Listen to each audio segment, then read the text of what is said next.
شیخ کچھ لوگ یہاں تک بھی بات کرنے لگے ہیں، اب میں کچھ لوگ کو یہ کہتے سنا ہے کہ یہ دور جو ماڈرن لائف ہے، یہ ایک ہم دجالی سیویلائزیشن اور دجالی تہذیب کا حصہ ہیں، تو کہتے ہیں کہ اس میں جو ہے نا وہ بچنا اب ممکن رہا ہی نہیں ہے، اور شاید وہ دور آنے والا جو پہاڑوں کی طرف جانا، اور پہاڑوں سے مراد یہ لیتے ہیں کہ بالکل آؤٹ اسکرٹس میں چلے جاؤ اور آرگینک لائف اپنی گزارو، سمپل لائف اپنی رکھو، اور کم سے کم جو ہے نا یہ انٹریکشنز.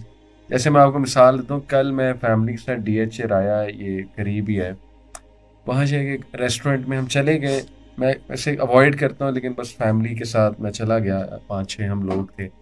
شیخ وہاں ہر دوسری گاڑی لینڈ کروزر گزر رہی ہے، اور وہ آڈی، اور پھر وہ فارچونر. تو یقین کریں کہ میں افیکٹ ہوا. میں رات کو آیا، میں نے میزان بینک کی ویب سائٹ کھولی ہے، میں نے دیکھا آج سبحان کل اللہ، لیز پہ کون سی گاڑی اچھی مل سکتی ہے سبحان اسلامک اللہ. لیز پہ. یقین کریں میں رات یہ ریسرچ کرتا رہا. اس کے بعد یہ ہے ماحول کا فرق. مجھے ایک دم احساس ہوا میں کیا کر رہا ہوں. ہاں، اللہ نے 2 گاڑیاں دی ہیں، اچھی چل رہی ہیں الحمدللہ، ٹھیک ہیں. آپ کو معلوم ہے تو کہ نبی اکرم صلی اللہ علیہ وسلم نے اس کا کیا علاج بتایا ہے؟ جی جی آپ نے فرمایا کہ دنیا کے معاملے میں اپنے سے نیچے والے کو دیکھو، سبحان اللہ، بے شک، پھر شکر گزاری کے جذبات پیدا ہوں، صحیح، اور دین کے معاملے میں ہمیشہ اپنے سے اوپر والے کو دیکھو. اس سے جو ہے آپ میں یہ احساس کمتری پیدا ہوگا کہ یار میں تو دین کے معاملے میں بہت پیچھے ہوں، مجھے اور زیادہ کرنا چاہیے، اور جو قوت عمل کو تحریک ملے گی. لہٰذا اتنا شاندار نفسیاتی فارمولہ ہے بہترین کہ آپ کو فوراً دیکھیں. شیخ سعدی کے بارے میں کہا جاتا ہے کہ ان کے پاؤں میں جوتا نہیں تھا، تو دل میں دل میں شکوہ آیا اللہ سے. پاؤں جلے نا جب تپتی ریت پہ، تو دل میں شکوہ آیا کہ یا اللہ جوتا ہی نہیں دیا، تو جوتا ہی تو دے دیتا، میں ننگے پاؤں جا رہا ہوں. تو آگے اللہ تعالیٰ نے ایک آدمی دکھایا جس کے پاؤں ہی نہیں تھے. جب وہ دیکھا تو پھر شکر پیدا ہوا کہ یا اللہ تیرا شکر ہے، مجھے پاؤں تو دیے ہیں. تو اصل میں بات صرف اتنی ہے، آپ اپنے سے نیچے والے کو دیکھ لیں، اسی وقت شکر کے جذبات. تو دین کے معاملے میں ہمیشہ اپنے سے اوپر والے کو دیکھو، دنیا کے معاملے میں ہمیشہ اپنے سے نیچے والے کو. جب آپ کو یہ ہو کہ مجھے گاڑی اچھی نہیں دی، تو وہ بھی دیکھ لیں جن کے پاس گاڑیاں ہیں نہیں، وہ بھی دیکھ لیں جن کے پاس موٹر سائیکل بھی نہیں. تو فوراً آپ کو اچھے جذبات پیدا ہوں گے، اچھے خیالات پیدا ہوں گے، اور شکر کے جذبات پیدا ہوں گے. شیخ آخری سوال بس چاہتے جاتے کہ یہ جو دعائیں ہیں ڈپریشن کی، اللہم انی عبدک و ابن عبدک و ابن امتک ناصیتی بیدک، اسی طرح اللہم انی اعوذ بک من الہم والحزن والعجز والکسل، پھر یہ اللہ ربی لا اشرک بہ شیئا، یہ ساری دعائیں شیخ ان میں کیا ایسا اسپیشل ہے کہ ڈپریشن میں اس میں اللہ کے ایٹریبیوٹس ایسے ہیں؟ صرف اللہ سے کنیکشن ہے. جب آپ اپنے آپ کو اللہ کے ساتھ کنیکٹ کرتے ہیں، بس یہ کنیکٹیوٹی ہے. آپ نے دعائیں بتائیں، اس میں ایک دعا کا اضافہ کرتا ہوں.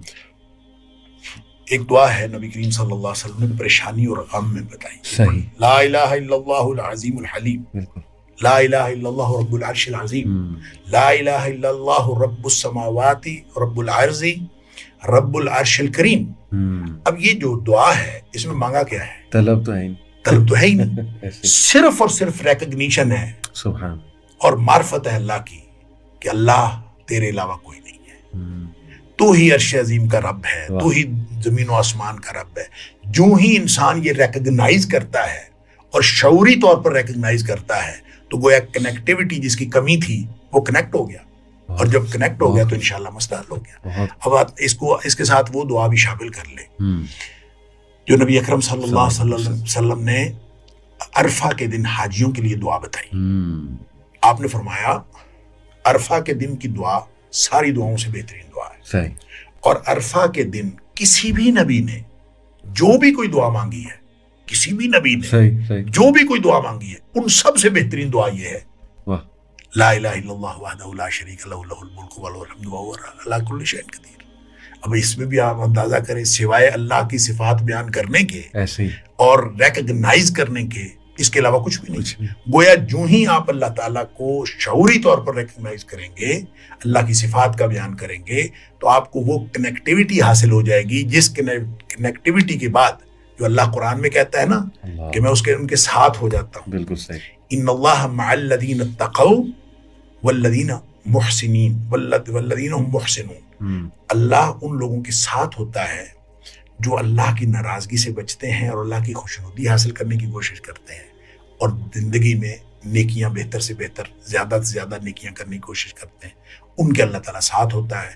گویا جب ہم اللہ تعالیٰ کو اس طرح سے یاد کرتے ہیں اور اس سے اللہ کے ساتھ وہ تعلق پیدا ہوتا ہے کہ معیت اللہ کی حاصل ہو جاتی ہے, اللہ کا ساتھ مل جاتا ہے, اور جو ہی اللہ کا ساتھ ملتا ہے تو ہمارے سارے کام ہو جاتے ہیں. بہت خوبصورت. جسٹ ٹو وائنڈ اپ, میں آڈینس کے لیے سمرائز کر دوں. سب سے پہلے آپ نے بڑا اچھا بتایا کہ کمپٹیشن اور وہ بھی آرٹیفیشیل چیزوں کے پیچھے ہم بھاگ رہے ہیں, تو لائف کو سمپل رکھیں اور سمپلسٹی کی طرف جتنا ہوں گے, اور شکر گزاری, سجدہ شکر ہو گیا, اس انوائرمنٹ میں رہنا جہاں اپنے سے نیچے کو آپ دیکھو, یہ بہت ہیلنگ ہے. پھر ماشاء اللہ توکل کا ذکر کیا, توکل اللہ پہ ہونا چاہیے.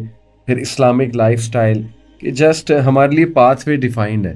اور جو سوشل میڈیا کا فیک پریشر ہے نا, جی اس کو بالکل نہ محسوس کریں. بالکل, یعنی یہ فیک پریشر ہے, یہ خواہ بخواہ ہمارے بچوں کو اس قدر خراب کر رہا ہے. ایسی تو سوشل میڈیا کے اوپر چونکہ لوگ جو ہیں اپنی چیزیں مبالغے کے ساتھ دے رہے ہوتے ہیں, لہٰذا بہت بڑا پریشر ہے.